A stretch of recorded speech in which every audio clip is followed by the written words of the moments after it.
이탈리아 과학자 갈릴레오 갈릴레이는 피렌체의 명문가 메디치 가문의 후원을 받았습니다.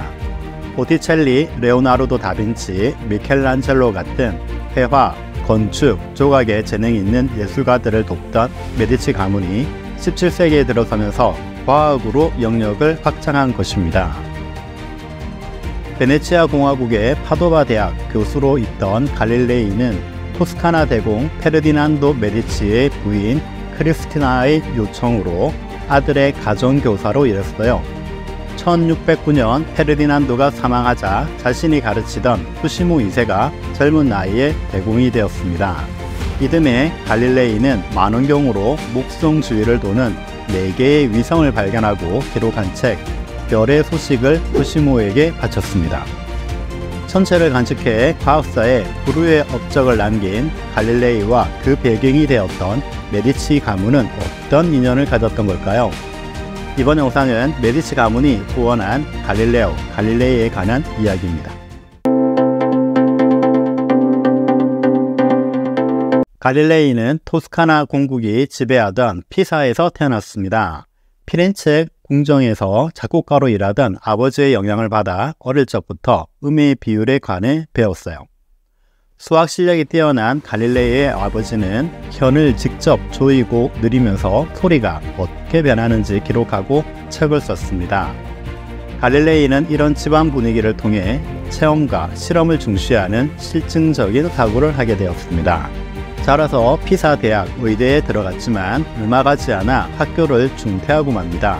고대부터 내려오는 철학자 아리스토텔레스와 의학자 갈레노스의 이론을 무조건 수용해야 하고 의문을 품거나 비판하는 질문을 금기시하는 피사 대학의 권위적이고 경직된 풍에 실망했기 때문이죠.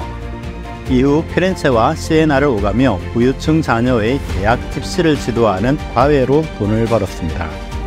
갈릴레이는 피렌체에서 당시 인기 있는 단테의 신곡 내용을 바탕으로 지옥의 크기와 위치를 추론하는 수학 강연을 진행했어요. 청중을 한 번에 휘어잡는 능력으로 신곡에 나오는 원뿔형 지옥의 중심이 어디로 향하는지를 설명해 큰 호평을 받았죠.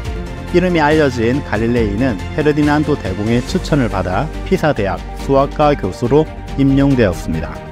대학에서 갈릴레이는 검증되지 않은 주류 이론을 맹목적으로 따르지 않았습니다. 그는 이론이 아닌 실험에 바탕을 둔 연구로 학계의 주목과 인정을 받았어요. 그러나 권위적인 학풍과 낮은 보수로 어려워하던 갈릴레이는 베네치아 파도바 대학으로 옮기게 됩니다. 동방과 서방을 잇는 활발한 교육으로 개방적이고 진취적인 베네치아의 자유로운 분위기에서 18년간 지내면서 명성을 쌓아나갔어요. 1604년 대낮에도 환하게 빛나는 초신성이 하늘에 나타났습니다. 사람들은 새로운 별이 탄생했다고 생각했어요. 독일 천문학자 케플러의 이름을 따 케플러의 초신성으로 불리는 별입니다. 갈릴레이는 새로운 별의 탄생에 대해 궁금해하던 대중에게 강연을 통해 자연현상을 설명했어요. 별은 아주 멀리 있으며 별뿐만 아니라 지구도 움직이고 있다고 말했죠. 지동설이 등장한 것입니다. 갈릴레이의 새로운 생각은 전 유럽으로 신속하게 퍼져나갔고 아리스토텔레스의 우주관을 신봉하던 과학자들과 종교계는 이단이라고 말하며 반발하기 시작했어요.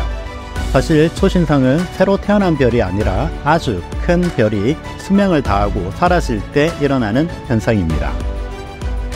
1608년 네덜란드에서 2개의 렌즈를 기다란 통에 넣고 멀리 있는 사물이 잘 보이도록 조절한 만원경이 개발되었습니다. 소식을 들은 갈릴레이는 만원경을 구해 원리를 파악한 후 직접 만원경을 제작했어요.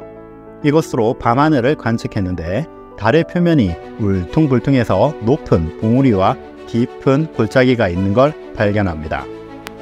불완전한 지상과 달리 신이 창조한 달은 유리구슬같이 매끈하다고 여겼는데 눈으로 본 실상은 달랐던 것입니다. 그리고 은하수는 구름 같은 연기가 아니라 무수히 많은 별이 모인 것이란 걸 알게 되었습니다. 가장 놀라운 건 목성 주위를 공전하는 4개의 위성을 발견한 것입니다.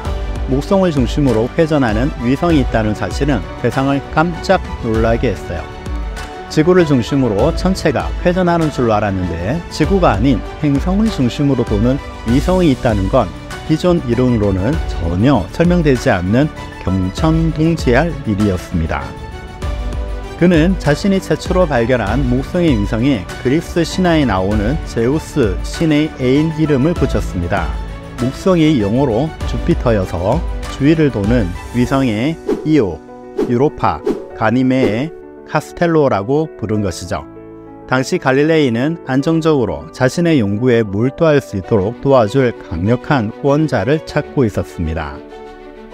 그는 목성의 위성에 후시모 대공 형제들의 이름을 붙였습니다. 후시모, 프란체스코, 카를로, 로렌초입니다.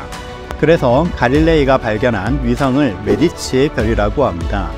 뛰어난 기질을 발휘한 갈릴레이는 별의 소식 서문에 메디치 가문을 찬양하는 낮 뜨거운 헌정사를 올려 토스카나 공국의 궁정수학자 및 철학자가 되었습니다.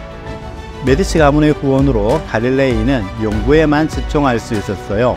경제적인 지원뿐 아니라 학자로서의 명성과 대공의 권위에 의지해 자신을 공격하는 세력으로부터 보호를 받을 수 있었습니다.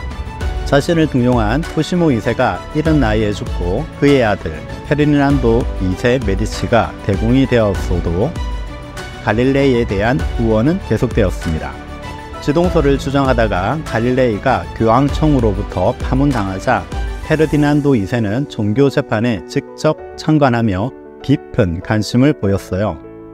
처음에는 총신형을 받았다가 가택연금으로 감형되자 페르디난도 2세는 갈릴레이를 피렌체로 데려가 연구에 전념하게 했어요. 페르디난도 1세, 후시모 2세, 페르디난도 2세 이같이 3대에 걸친 메디치 가문의 인연으로 갈릴레이 같은 위대한 천문학자가 탄생할 수 있었습니다. 15세기에서 16세기 예술에 이은 과학의 발전을 뒷받침한 메디치 가문의 빛나는 업적이라고 할 수 있어요. 목성의 위성들이 메디치의 별이 된 이유는 메디치 가문의 도움을 받았기 때문입니다. 예술에서 과학으로 확장된 메디치 가문의 학문에 대한 열정을 갈릴레이를 통해 발견할 수 있습니다. 이번 영상에서 궁금한 점이 있으면 아래 댓글을 달아주세요. 약이 되는 이야기 채널 시청해 주셔서 감사합니다.